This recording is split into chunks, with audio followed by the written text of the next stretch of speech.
This one is from peakprosperity.com. This is of the Of Two Minds blog or whatever, Charles Hugh Smith. Upon the next crisis, the rules will suddenly change. We can add a third certainty to the two standard ones, death and taxes. The rules will suddenly change when a financial crisis strikes. Of course they will. Why? What did old Rahm Emanuel say? We never like to let a good crisis go to waste. And what I mean by that is, we can get things done we normally wouldn't be able to get done had the crisis not occurred. Such as the rules will suddenly change when a financial crisis strikes. Not strikes, strikes again. Really what it should say. Why is this a certainty? The answer is complex, as it draws on human nature, politics, and the structure of societies and economies ruled by centralized states, also known as governments. The core imperative of the state: expand control. As I explain in my book, Resistance, Revolution, Liberation, the core, i.e. ontological imperative of every central state is to expand its reach and control. This isn't just the result of individuals within the state seeking more power. Every centralized state views whatever is outside its control as a threat. The way to reduce or neutralize a threat is to take control of the mechanisms that generated it. Let me give you a nice example that's happening right now as I'm talking to you. Well, again, being Sunday and all. The referendum in Catalonia, Spain.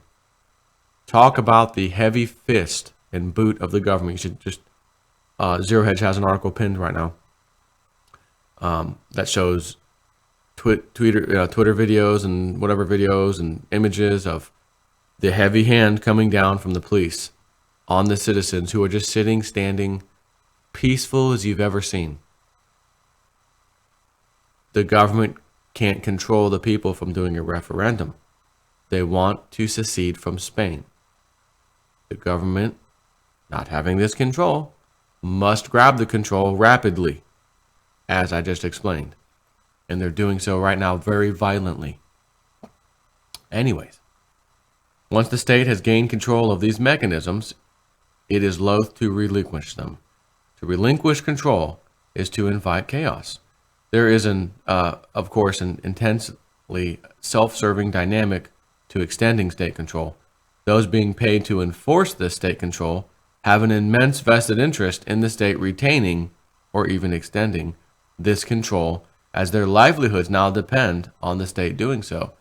Perfect example, what I just said 10 seconds ago. The police are Spanish.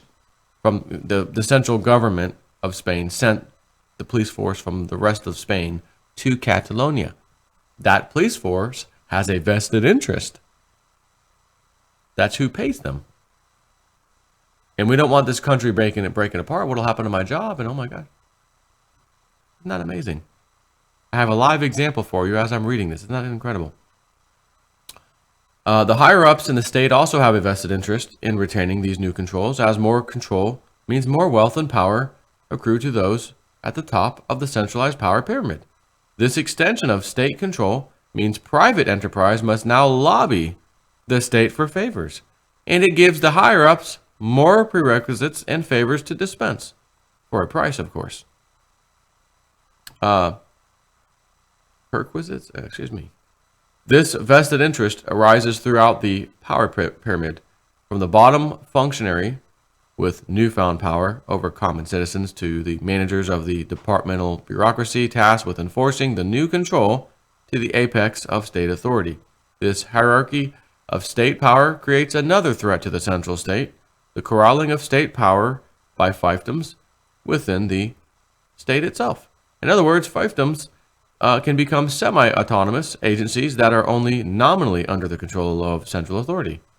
The answer is, of course, additional layers of oversight, compliance, investigation, and enforcement within the state itself. Again, sounds pretty close to what's happening in Spain right now, doesn't it? Catalonia. Catalonia was its own entity. It had its own powers. It had its own police force. Now the police force isn't following orders from Spain. The local police force, that is, and the people aren't listening, right? This is amazing. The state serves elites first and foremost. Though modern states always claim to serve the common citizenry, in reality the state serves the wealth and power elites who need state complicity to maintain their wealth and power. These power elites function as the modern-day equivalent of aristocracy. Everyone is equal, but some are more equal than others, to use Orwell's timeless phrase. We see that in our own politics in this country, don't we? The Clintons. More people have died surrounding those people than anyone maybe on the face of the earth ever. Criminal enterprise. Epic proportions. We got Donald Trump, we all thought, well, he's going to nail him. He's going to go after Clinton. Nope. No, talk to Jeff Sessions. He's the one that, if you don't like what's happening, talk to Jeff Sessions. Talk to Jeff Sessions. Well, hold on. You did appoint him, correct? That's your guy. And you could technically let him go if you need be, right? And appoint someone else, huh? Isn't that amazing?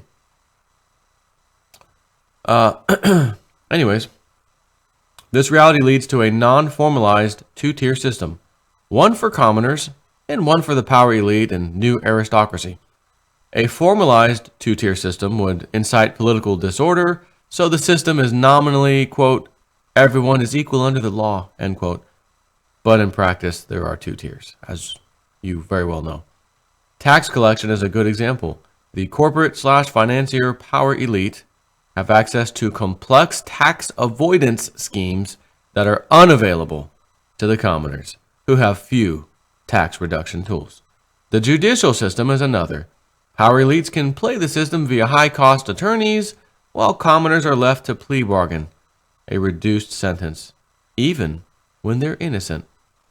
When crises arise, the state first protects its own authority and control. Its second priority is securing the wealth and power of the elite. The self-serving savior state. Human nature being what it is, there are two motivations for state authorities to expand their reach and control. Some of those with state authority feel it's their prerogative, or even their responsibility, to expand state control to protect the commoners who are likely to suffer should a crisis erupt. This do-good impulse may be genuine in some, but by and large it is not compassion that dominates decision-making, but the dynamic of a central state having so much power in the first place. You have the power, so do something to save us from the consequences of crisis. In other words, once power is concentrated in the hands of a few, those few are responsible for handling crises that would have otherwise fallen on a decentralized system with many levels of response.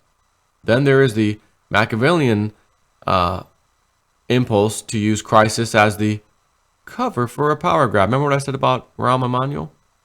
A dynamic encapsulated in the phrase, here it is, never let a good crisis go to waste. This dynamic doesn't have to be passive. Power elites don't have to wait for a crisis. They can engineer one by exploiting their control of state and private sector mechanisms. This process of engineering a crisis can be policy-driven, as described in Naomi Klein's book, The Shock Doctrine, or propaganda-driven, the sinking of a battleship Maine, Nazi Germany's Lebensraum, etc. I think he missed one. The sinking of a ship called the what was the one? Germans. I was about to say the USS Liberty. That's another one, but that's different. That was way later. The what was the ship? It was operating in German waters, and they even told us, don't send any ships over here. We're in a war. They risk being sunk. Not only did we load it up with munitions, we lied about it and said, no, it's just a passenger ship. As I mentioned before, I saw in a magazine from National Geographic, they're going to dive the ship and see if there's munitions on board. I had jury duty. I'll never forget it. Let me kill some time over here. I got to that page. There were some munitions of size aboard that freaking ship. The Germans had a legitimate reason to sink it. Anyways. So, we call those false flags.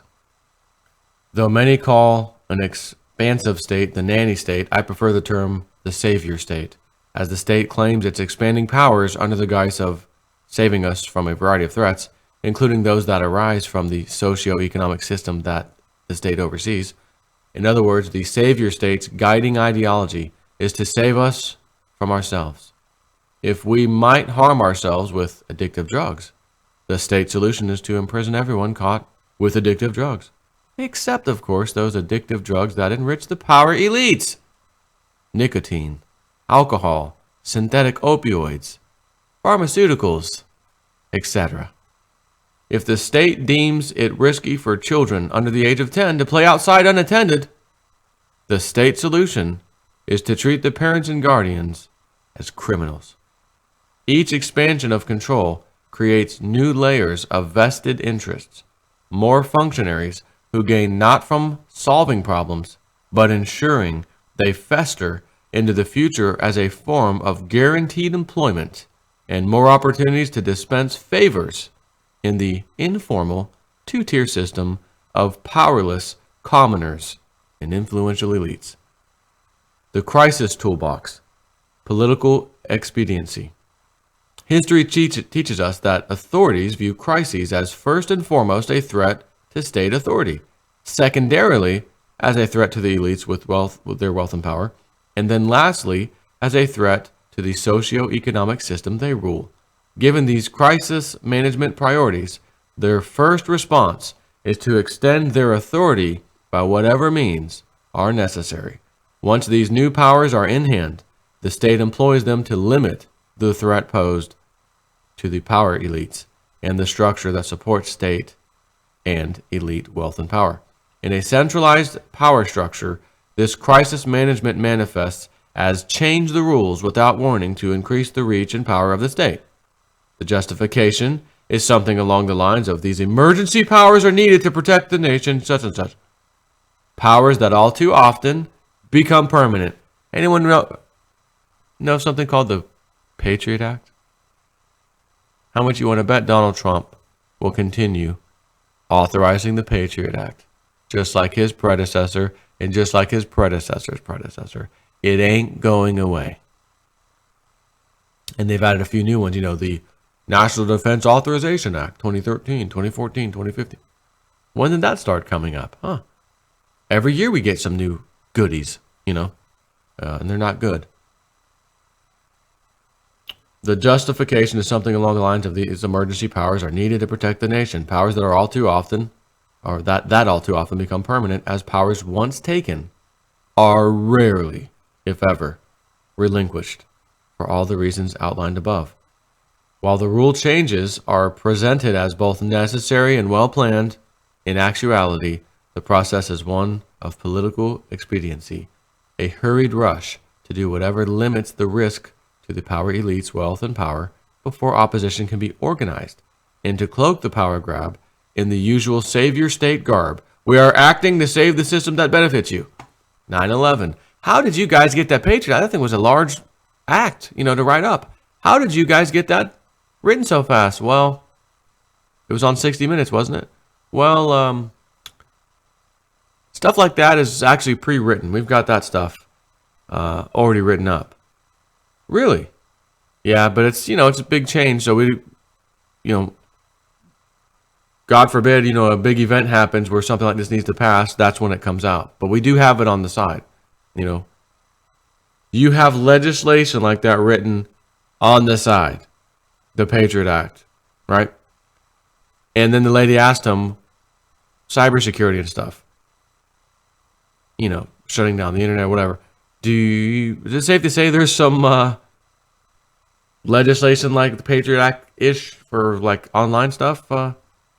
He said, I forgot his exact response, but pretty much, be rest assured, there is such legislation sitting on standby. We just need the right event to enact it, okay? That's what he pretty much said. I forgot the guy's name, what his title was, but it was, I think, on 60 Minutes, if I recall. I'll never forget it. But this expediency comes back to haunt both the state and the power elites, as expedient power grabs designed to protect the state and elites do not actually address the dynamics that spawned the crisis in the first place. Rather, they exacerbate the problem by introducing self-serving fixes that paper over the problem as a quick and dirty way of protecting their power and wealth of the state and private sector elites. Anyone recall something called TARP funds, $800 billion bailout, multi-trillion-dollar banking bailout? That's supposed to save us. You could lose your money in your account. The FDIC doesn't have enough money to cover all the losses. Oh my God. I don't want to lose my money. What do we need to do? We got to bail them out. And now they're richer than ever. And none of the problems have been solved. And the banks haven't been broken up. And they're still doing the same crap they were doing before. But I thought they needed the bailout so we could fix this. Nope. They just needed a bailout. You paid for it. Hint, in case you didn't know this. You always pay for it. And you always will. The consumer. Anyways, the continuing financial crisis. Financial crises are inevitable, and the state, which includes the central bank, seeks to limit the crisis by taking control of the market. Examples include closing the stock market, declaring a bank holiday, issuing a new currency, fixing wages and prices, and banning short selling. In the current financial crisis that started in 2008, and he says, and yes, it has yet to end, central banks and states have largely avoided these outright takeovers of the market in favor of a more subtle strategy of controlling the markets while maintaining the appearance of free markets. Enter rigged gold and silver markets that have been rigged for a really long time, and enter, in more recent years, rigged stock market. Massively overpriced stocks and shares of companies that have no business even being open, some of them. But with the central bank buying it all up, even a turd can stay alive for a really long time.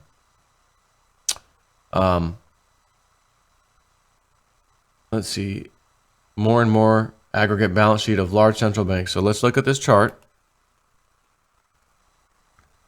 More and more aggregate balance sheet of large central banks, trillions and percent of GDP. 2000, 2002, right? Up to 2016 and a half or so. Or maybe that is up to 2017, whatever. Not quite. Again, look where it started. And look how absolutely out of control. And this is a percentage of GDP, not your GDP. See, if your GDP was looking like this, life would be absolutely beautiful. No, this is a percentage of GDP, which isn't good. You want this number to come down, not up.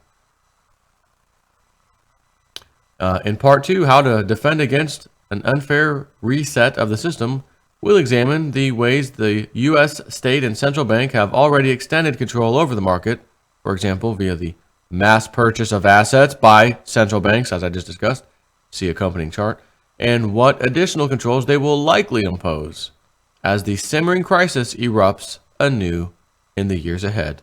We'll also look at what we mere commoners can do to protect ourselves from the inevitable risks and unanticipated calamities this centralized control will unleash.